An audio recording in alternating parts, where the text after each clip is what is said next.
Assalamualaikum warahmatullahi wabarakatuh. Yang kami hormati Bapak Fahri Ihwanul Alifin, STMT, sebagai dosen pengampu mata kuliah Logika Pemrograman. Puji syukur kehadirat Tuhan Yang Maha Esa karena atas rahmat dan karunia-Nya, sehingga kami dapat menyelesaikan tugas besar dan berkesempatan untuk memaparkan atau mempresentasikannya pada kali ini.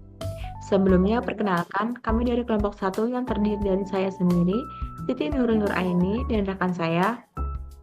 Tiara Freya Maulidia. Nah, di sini kami akan memaparkan hasil dari proyek tugas besar kami yang berjudul Perhitungan Otomatis untuk Pengelolaan Transaksi Harian Nasabah di Perbankan.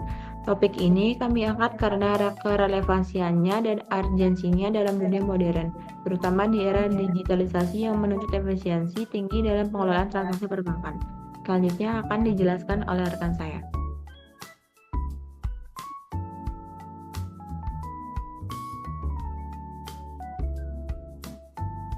Yang pertama yaitu ada pendahuluan. Latar belakang. Yang pertama yaitu perkembangan teknologi perbankan meningkatkan efisiensi layanan. Yang kedua yaitu sistem otomatis membantu mengurangi kesalahan manusia dan meningkatkan kepuasan nasabah. Sekarang teknologi perkembangan sangat pesat, termasuk di dunia perbankan. Pasti kalian pernah dengarkan soal transaksi yang salah pencatatan atau proses yang lama. Nah, disinilah teknologi berperan besar. Dengan sistem otomatis, bank bisa bekerja lebih efisien, mengurangi kesalahan manusia, dan tentunya bikin nasabah lebih puas. Yang kedua yaitu ada tujuan. Tujuan yaitu ada dua. Yang pertama meningkatkan efisiensi dan akurasi transaksi harian. Yang kedua yaitu mengurangi kesalahan dalam pencatatan transaksi. Kami punya dua tujuan utama di sini. Pertama, meningkatkan efisiensi dan akurasi transaksi harian. Yang kedua itu meminimalkan kesalahan manusia, misalnya dalam pencatatan transaksi. Jadi semua bisa berjalan lancar bersama. Yang selanjutnya yaitu dijelaskan oleh rekan saya. Nah, selanjutnya manfaat sistem otomatis. Kenapa sih sistem otomatis ini penting banget? Karena manfaatnya jelas. Yang pertama, proses transaksi jadi lebih cepat, gak perlu antri panjang atau menunggu lama. Yang kedua, kesalahan manusia bisa diminimalkan. Misalnya, salah input angka itu gak akan terjadi lagi. Dan yang terakhir, laporan transaksi otomatis langsung tersedia buat nasabah. Jadi lebih transparan.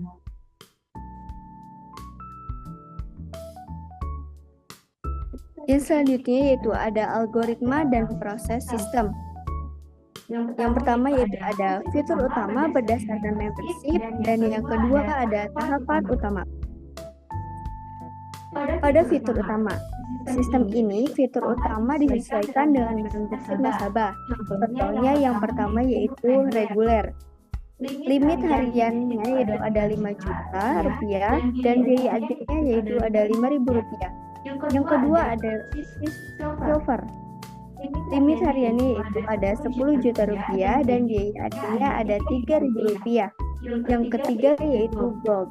Limit hariannya yaitu ada 15 juta dan biaya adminnya yaitu 2.000 rupiah. Dan yang terakhir yaitu prioritas. Limit hariannya adalah 25 juta dan tanpa biaya admin. Dengan fitur ini, semua bisa berjalan lebih terstruktur. Yang kedua itu ada tahapan utama. Prosesnya simpel, tapi efektif. Yang pertama yaitu verifikasi kartu dan jenis membership nasabah. Yang kedua, periksa limit harian dan saldo yang tersedia. Yang ketiga yaitu hitung biaya administrasi. Dan yang keempat yaitu konfirmasi dan catat transaksi. Jadi, gak ada lagi tuh transaksi yang gagal dan tanpa alasan jelas. Selanjutnya yaitu implementasi program. Program ini mengintegrasikan beberapa informasi penting seperti saldo nasabah, biaya administrasi, dan status transaksi apakah berhasil atau gagal.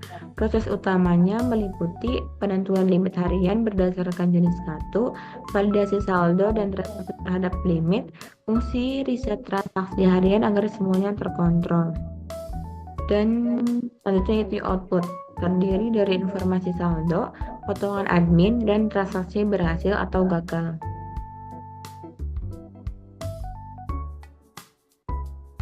Selanjutnya itu ada hasil pengujian program. Kami sudah menguji sistem ini dengan berbagai skenario seperti jenis kartu yang berbeda, yaitu ada silver, gold, reguler, dan prioritas. Dan bagaimana hasilnya? Yang pertama yaitu sistem berhasil mencegah transaksi yang melebihi limit. Dan yang kedua yaitu validasi otomatis memastikan semuanya aman dan sesuai aturan. Selain itu yaitu ada keamanan. Yang pertama yaitu mencegah transaksi berlebih melalui validasi otomatis. Nah, selanjutnya yaitu terdapat kelebihan dan kekurangan. Kelebihan dari sistem ini yaitu resiko bisa dikelola lebih baik, dan yang terpenting semuanya sesuai regulasi finansial. Dan kekurangannya misalnya beberapa nasabah mungkin merasa kurang puas dengan batasan limit yang diterapkan atau kompleksitas sistem saat pengembangan. Yang selanjutnya itu ada penutup. Sebagai kesimpulan, jadi kita bisa disimpulkan bahwa sistem otomatis ini benar-benar meningkatkan efisiensi dan akurasi layanan perbankan. Selain itu, juga memberikan kemudahan dan transparansi untuk nasabah. Dan sebagai saran, ke depannya sistem ini bisa terus dioptimalkan untuk mendukung kebutuhan perbankan di masa depan, misalnya integrasi dengan teknologi AI atau blockchain.